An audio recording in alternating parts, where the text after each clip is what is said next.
Hi YouTube family, I am narrating this with three boys about to play Fortnite in the background. Today is salt addition day.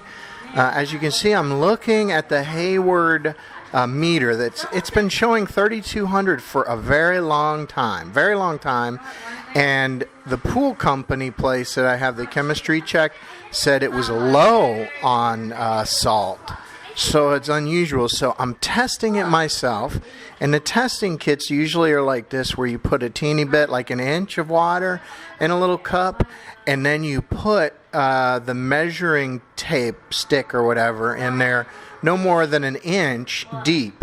At least this kind. I'm sure all of them are a bit different. And I actually did two just to make sure I got an accurate reading. And while I was doing that, I broke up some of the salt. By the way, don't store your salt in a humid or wet place, because then it gets all bunched up, turns into like bricks and stuff like that. But I break it up with a little rubber hammer. And you can throw it on the cement or something like that to bust it up a little bit. It's not a huge deal because it'll dissolve even in little blocks, but it probably is easier to dissolve if it is just a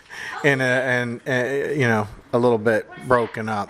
So I'm going to take a look here soon at the saltwater measuring sticks.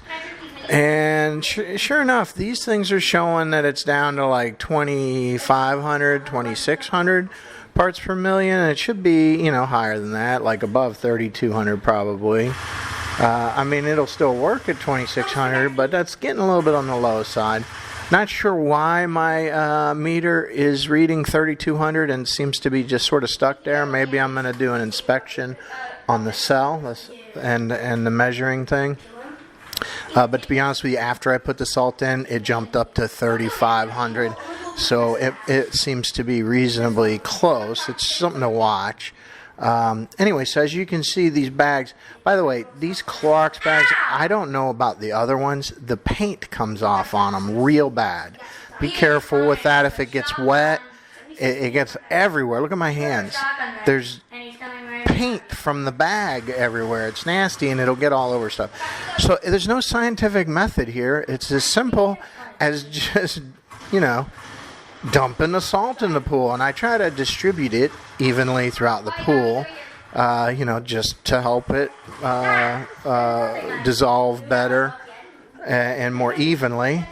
And really, it's as simple as this. Now, you might see some clumps in there, especially if you had stored the salt in a humid place or it got a little wet. But don't worry about it. The clumps will dissolve relatively quick. I crank up the pump a little bit so the vacuum kind of runs it over some, and that's it. It's really simple adding the salt. And, I'm going to do the last video. It's the saltwater cell in my next one, and you'll see that the parts per million's up.